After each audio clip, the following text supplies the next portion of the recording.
6 waktu Indonesia Tengah. Inilah Radio Republik Indonesia Bau-Bau dengan Warta Kepton, berita seputar Kepulauan Buton.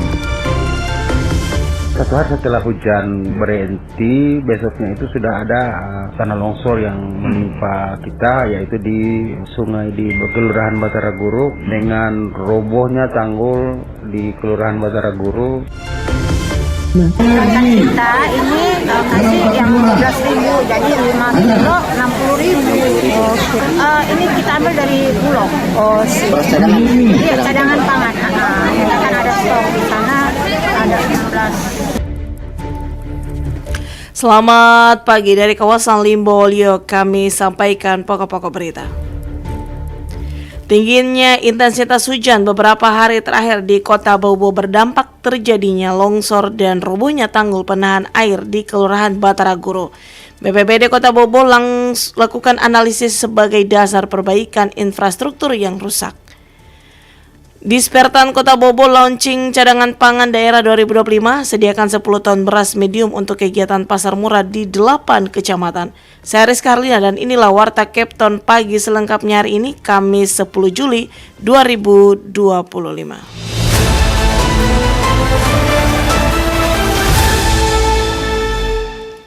Kita ke berita yang pertama. Tingginya intensitas hujan beberapa hari terakhir di Kota Bau-Bau berdampak terjadinya longsor dan robohnya tanggul penahan air di Kelurahan Batara Guru. BPBD Kota Bau-Bau lakukan analisis sebagai dasar perbaikan infrastruktur yang rusak. Harum Mulko melaporkan. Tanah longsor yang menimpa kita, yaitu di sungai di Kelurahan Batara Guru dengan robohnya tanggul di Kelurahan Batara Guru. Hujan deras yang mengguyur Kota Bau-Bau beberapa hari lalu menyebabkan bencana longsor dan robohnya tanggul di Kelurahan Batara Guru. Peristiwa tersebut terjadi satu hari setelah hujan berhenti dengan tanggul yang roboh sepanjang sekira 70 meter dan tinggi antara 4 hingga 5 meter. Kepala Pelaksana Badan Penanggulangan Bencana Daerah BPBD Kota Bau-Bau Laude Muslimin Hibali menyatakan kerusakan tersebut membutuhkan penanganan segera. Namun langkah perbaikan tidak dilakukan serta-merta karena berkaitan dengan status bencana yang memerlukan analisis terlebih dahulu. Satu hari setelah hujan berhenti, besoknya itu sudah ada tanah longsor yang menimpa kita, yaitu di sungai di Kelurahan Batara Guru dengan robohnya tanggul di Kelurahan Batara Guru, kurang lebih sekitar 60-70 meter panjangnya, 4-5 meter ketinggiannya dari air. Terkait dengan itu, tentu itu harus dilakukan perbaikan karena ada kerusakan infrastruktur. Pemerintah juga tidak langsung memperbaiki begitu karena harus berdasarkan analisa karena itu bencana. Berdasarkan hasil analisis cuaca dari BMKG dan kondisi di lapangan, BPBD akan segera mengeluarkan surat keputusan SK Darurat Bencana yang akan ditandatangani langsung oleh Kepala Daerah. Langkah ini menjadi dasar untuk mengeluarkan anggaran perbaikan baik melalui APBD maupun APBN. Muslimin juga mengungkapkan bahwa saat ini BPBD Kota Bau-Bau tidak lagi memiliki porsi anggaran khusus untuk penanggulangan bencana. Tugas tersebut kini dialihkan ke Dinas Pekerjaan Umum dan Penataan Ruang PUPR, sementara BPBD hanya menyiapkan data dan dokumen pendukung. Untuk BPBD, kami di APBD itu memang tidak diporsikan lagi kami untuk menangani infrastruktur kerusakan. Itu semuanya diserahkan ke PU. Kami hanya menyiapkan data-data pendukungnya. Seperti tadi data analisa dari BMKG sejauh mana lagi kapan kira-kira sampai kapan ini potensi hujan. Itulah yang kami buatkan surat keputusan darurat bencana yang ditandatangani oleh Kepala Daerah. Ya itu hati-hati Pak kami buat karena kalau salah itu kalau tidak ada dukungan dari BMKG banyak kepala daerah yang ditangkap Pak barang-barang. Saat hujan deras melanda beberapa hari lalu, BPBD telah menurunkan satuan tugas untuk bersiaga di lokasi rawan bencana. Salah satu kekhawatiran utama adalah kemungkinan banjir akibat meluapnya air sungai dari hulu yang berbarengan dengan naiknya air laut. Untungnya saat itu, meski air sungai sudah meluap di sekitar Jembatan Beli dan sebagian wilayah Kelurahan Batara Guru, air laut masih dalam kondisi surut. Ketika air laut naik, tekanannya tidak terlalu kuat dan berhasil dikalahkan oleh derasnya air sungai, sehingga dampak terhadap pemukiman warga tidak terlalu besar. Muslimin memastikan BPBD akan terus melakukan pemantauan dan koordinasi lintas sektor untuk meminimalisir risiko bencana lanjutan di tengah perubahan cuaca yang masih berlangsung. Dari Kota Bau-Bau, Hairul Mulku, RRI terus mengudara untuk Indonesia.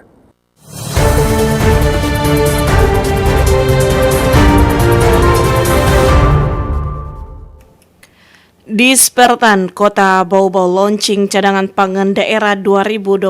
Sediakan 10 ton beras medium untuk kegiatan pasar murah di 8 kecamatan. Wada Nurliani melaporkan. Dinas Pertanian dan Ketahanan Pangan Dispertan Kota Bau-Bau resmi meluncurkan program cadangan pangan pemerintah daerah atau CPPD tahun 2025 yang dirangkaikan dengan pelaksanaan kegiatan pasar murah di halaman kantor Dinas Perdagangan Kota Bau-Bau. Dalam kegiatan yang berlangsung selama 2 hari 8 dan 9 Juli tersebut, Dispertan menyediakan sebanyak 10 ton beras premium hasil kerjasama dengan Perum Bulog. Beras ini dikemas dalam kemasan 5 kg dan dijual dengan harga terjangkau di bawah HET yakni Rp60.000 per karung sebagai langkah pemerintah untuk mengurangi dampak inflasi, khususnya lonjakan harga beras di pasaran. Pelaksana tugas Kepala Dinas Pertanian Kota Bau-Bau Asfarini menjelaskan, beras tersebut akan didistribusikan di 8 kecamatan di wilayah Kota Bau-Bau dengan masing-masing kecamatan menerima alokasi 2 ton beras. Selain 10 ton beras yang saat ini didistribusikan, pemerintah Kota Bau-Bau juga masih memiliki cadangan beras sebanyak 16 ton yang disimpan di gudang Bulog. Distribusi cadangan ini akan disesuaikan berdasarkan perkembangan harga dan kondisi ekonomi daerah hingga akhir tahun 2025. Kan kita ini kasih yang 12.000, jadi 5 kilo 60.000. Ini kita ambil dari Bulog. Cadangan. Iya, cadangan pangan. Kita kan ada stok di sana, ada 16 ton. Ya, kemarin setelah kita sidak di Bulog, yang lihat potensi harga yang naik, pimpinan bilang lepas 10 ton. Nah, nanti 6 tonnya kita lihat lagi, ini kan masih ada berapa bulan dalam tahun rencana kita. Sebagai strategi agar masyarakat lebih mudah mendapatkan beras murah tanpa harus menempuh jarak jauh, Dispertan akan melaksanakan pasar murah secara bergilir di setiap kecamatan. Jadi pelaksanaan disesuaikan dengan masing-masing pemerintah kecamatan. Dengan adanya program ini, Asfarini berharap masyarakat Kota Bau-Bau dapat memperoleh bahan pangan pokok dengan harga yang lebih terjangkau, serta membantu menjaga stabilisasi harga di tengah dinamika ekonomi saat ini. Adapun jadwal lengkap pelaksanaan pasar murah setiap kecamatan, dimulai dari kecamatan dalam Kota Bau-Bau berlangsung sejak 8 Juli hingga tuntas sebelum bulan Agustus terakhir di Kecamatan Sorawolio. Wadi Nurliani, reporter Bau-Bau, melaporkan.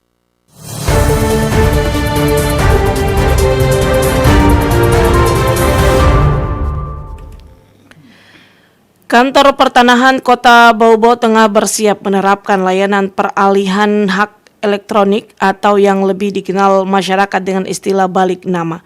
Langkah ini merupakan kelanjutan dari digitalisasi layanan pertanahan yang sebelumnya telah diterapkan. Mengenai hal itu, Afriansyah melaporkan. Hari ini kami rapat persiapan dalam rangka layanan peralihan elektronik. Peralihan hak itu di Kantor Pertanahan Kota Bau-Bau tengah bersiap menerapkan layanan peralihan hak elektronik atau yang lebih dikenal masyarakat dengan istilah balik nama. Langkah ini merupakan kelanjutan dari digitalisasi layanan pertanahan yang sebelumnya telah diterapkan. Kepala Kantor Pertanahan Bau-Bau Asmanto Mesman menjelaskan layanan tersebut mencakup peralihan hak karena warisan, jual beli maupun hibah yang nantinya bisa dilakukan tanpa harus datang langsung ke kantor pertanahan. Layanan ini nantinya dapat diakses melalui aplikasi Sentuh Tanahku yang menjadi pusat berbagai layanan digital pertanahan. Hari ini kami rapat persiapan dalam rangka layanan peralihan elektronik. Peralihan hak itu di dalamnya terisi beberapa jenis peralihan yang masyarakat tahunya itu dikenal dengan balik nama. Yang satu balik nama waris, yang kedua balik nama jual beli, yang ketiga balik nama hibah. Yang itu nanti masyarakat bisa melakukan layanan secara online. Jadi sama dengan layanan-layanan sebelumnya, tidak perlu datang ke kantor pertanahan, mereka cukup mengupload semua dokumen, kita layani secara online.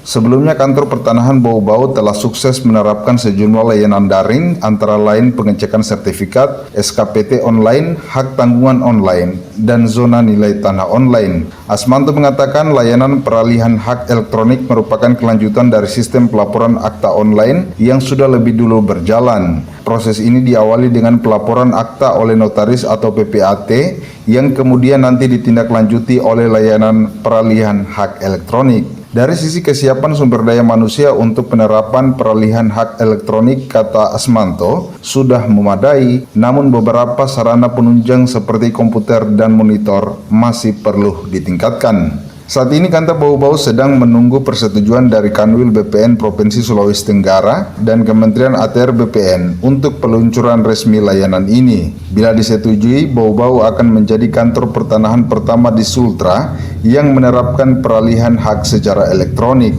Reporter RRI Bau-Bau, Afriansa, melaporkan. Anda sedang mendengarkan Warta Kepton, berita seputar Kepulauan Buton. Warta Kepton pagi ini disiarkan langsung RRI Bau-Bau. Jembatan di Jalan Tan yang terletak di Kelurahan Kaisabu Baru, Kecamatan Surawolio, Kota Bau-Bau dilaporkan kembali terputus setelah diterjang banjir pada beberapa hari terakhir. Padahal sebelumnya jembatan tersebut telah dibangun secara swadaya oleh warga setelah rusak akibat banjir tahun lalu. Camat Surawolio Muslimin mengungkapkan jembatan yang memiliki lebar sekitar 12 meter itu sebelumnya sudah mengalami kerusakan parah akibat bencana alam. Akibat kerusakan ini, akses kendaraan pengangkut hasil pertanian menjadi terhambat. Petani di wilayah tersebut terpaksa mencari jalur alternatif yang memakan waktu dan biaya lebih banyak. Hasil pertanian yang terdampak meliputi padi, jagung, dan sayur-sayuran yang menjadi sumber utama pendapatan warga.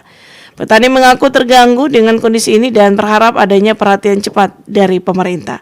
Muslimin menyebutkan kondisi jembatan ini telah dilaporkan kepada Dinas Pekerjaan Umum dan Penataan Ruang PUPR Kota Bau-Bau. Bidang teknis di dinas tersebut telah menjadwalkan peninjauan ke lokasi dalam waktu dekat. Lokasi jembatan ini hanya sekitar 2 km dari jalan poros. Harapannya pemerintah bisa segera melakukan perbaikan agar aktivitas pertanian kembali normal.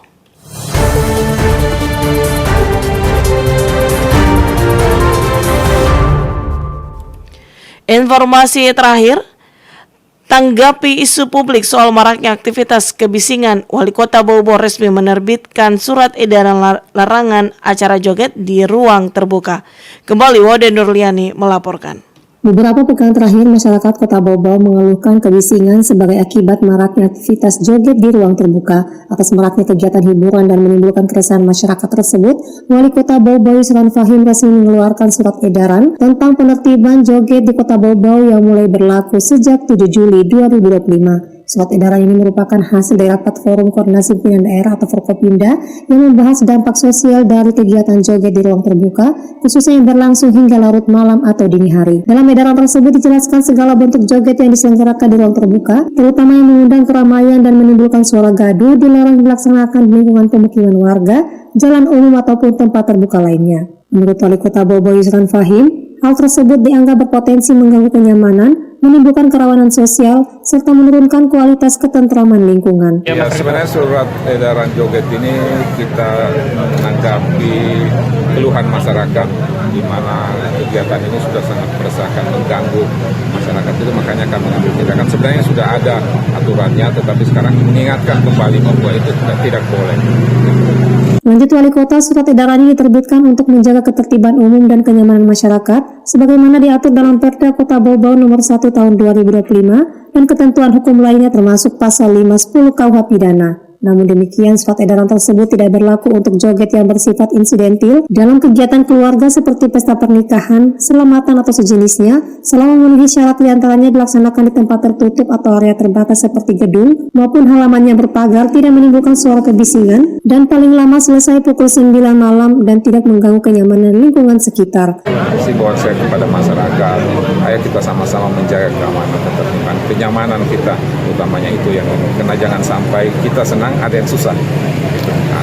Sebagai langkah lanjut dari kebijakan ini, Wali Kota Yusran Fahim juga memerintahkan seluruh camat dan lurah Kota Bau-Bau untuk melakukan pengawasan berkala di wilayah masing-masing, mensosialisasikan isi surat edaran secara persuasif kepada masyarakat, serta berkoordinasi dengan aparat keamanan jika ditemukan potensi gangguan ketertiban dan ketentraman masyarakat. Kebijakan ini diambil sebagai bentuk tanggung jawab pemerintah dalam menjaga keamanan dan ketertiban lingkungan, serta memberikan ruang publik yang kondusif bagi seluruh masyarakat. Wadi Nurliani, reporter Bau-Bau, melaporkan.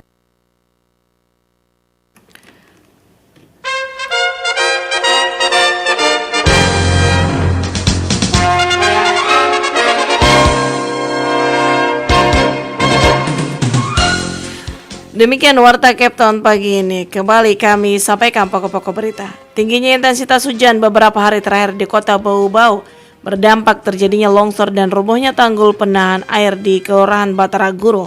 BPBD Kota Bau-Bau lakukan analisis sebagai dasar perbaikan infrastruktur yang rusak. Dispertan Kota Bau-Bau launching cadangan pangan daerah 2025 sediakan 10 ton beras medium untuk kegiatan pasar murah di 8 kecamatan. Demikian Warta Capton pagi ini. Kami harapkan Anda masih bersama kami untuk menyimak informasi kami lainnya dalam Capton pagi ini. Dapatkan juga informasi kami dalam portal resmi rri.co.id. Mewakili kerabat kerja yang bertugas, saya Rizka Arlina dari Kota Bau-Bau, RRI terus mengudara untuk Indonesia.